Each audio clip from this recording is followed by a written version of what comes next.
আজকে এত বড় বড় শাপলা ফুল দেখে তো আমি রীতিমতো অবাক হয়ে গেছি। দেখুন কি মোটা আর কি বড়। তো এই শাপলা ফুলগুলো দিয়ে আজকে কিন্তু একটা নতুন রেসিপি তৈরি হবে। যারা জানো না তাদের কাছে তো অবশ্যই নতুন, কিন্তু যারা জানো তারা তো খেয়েছো, কত সুন্দর যে লাগে খেতে। তো দেখুন আমি কিভাবে সব ছালগুলো ছাড়িয়ে ফেলছি। উপরে একটুখানি ভেঙে দুপাশ থেকে ছালগুলো টান দিলেই ছাড়িয়ে যাবে। এতটাই কষ্ট কমের ছাল ছাড়াতে যে কি বলবো। দেখুন আমি সবগুলো ছাল ছাড়িয়ে ফেলেছি এবং ছোট ছোট করে নিয়েছিলাম। কতটা বেশি লাগছে দেখতে। আর এইভাবে একটু বড় বড় করে কাটতে হবে। একটু বড় মানে হচ্ছে একটুই বড়, বেশি বড় করলে ভালো হবে না। একটু সামান্য ছোট করলে এগুলো কিন্তু খুব সুন্দর হবে। তো প্রথমে ছোটই কাটছিলাম, তারপরে হঠাৎ কি মনে হলো যে না, এত ছোট কাটা যাবে না, আরো একটু বড় করে কাটি। তাই বলে পরের গুলো একদম অনেকটাই বড় বড় করে কেটে ফেলেছিলাম।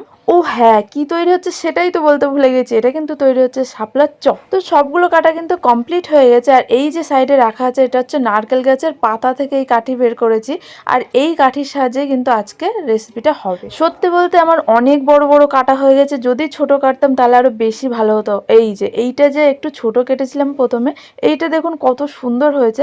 আর ওইগুলো হয়ে গেছে বড়, ওইগুলোতে দুটো করে কাটি দিলে ভালো হতো। বাট যা হয়ে গেছে হয়ে গেছে, সেই নিয়ে ভেবে আর লাভ নেই। তো একটা বাটিতে নিয়ে নিয়েছি লবণ, হলুদ, লঙ্কার গুঁড়ো আর একটু চালের গুঁড়ো। এবারে ভালোভাবে মিশিয়ে নিয়েছি। তারপরে দিয়ে দিয়েছি অল্প অল্প জল। আর জল দিতে থাকতে হবে অল্প অল্প করে, যাতে বেশি না হয়ে যায়। লাস্ট একটাই জিনিস বাকি, এবারে হচ্ছে বেসন। বেসনটা দেওয়ার পরে কিন্তু বেশ সুন্দর করে ঘুটে ঘুটে মেশাতে হবে। মোটামুটি ভালোভাবে ঘুটে নিয়ে এরকম একটা ব্যাটার তৈরি করতে হবে। ঠিক এইরকম হবে। কড়াইটা এদিকে বেশ ভালোভাবে গরম হতে দিয়ে দিয়েছি সর্ষের তেল। বাট সর্ষের তেলের জায়গায় যদি সাদা তেল ইউজ করা হয় তাহলে সেটা ভালো খেতে লাগবে, ভাজাটাও খুব সুন্দরভাবে হবে। এই ব্যাটারটা কিন্তু বেশ সুন্দরভাবে সারা জায়গায় লাগিয়ে নিয়ে তারপরেই কিন্তু তেলের উপরে ছেড়ে দেবো। এক এক করে কিন্তু আমরা সবকটাই তেলে দিয়ে দিয়েছি। মোটামুটি 3টে ধরেছে, 3টে দিয়ে দিয়েছি। এবারে কিন্তু ভাজা হওয়ার পালা। যেহেতু বেসন কম আর চালের গুঁড়ো বেশি, সেই জন্য কিন্তু মুচমুচে কুড়মুড়ে খেতে লাগবে একেবারে। আর খুব বেশি আছে না, খুব কম আছে না, মিডিয়াম আছে। কিন্তু বেশ অনেকক্ষণ ধরে এটাকে ভাজতে হবে। আর তাহলে ভেতরটাও সিদ্ধ হয়ে যাবে। খেতে কিন্তু দারুণ লাগে।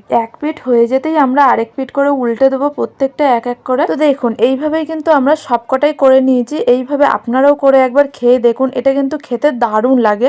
এবার গরম গরম ভাতে আপনারা এটাও খেতে পারেন, শুধু শুধুও খেতে পারেন।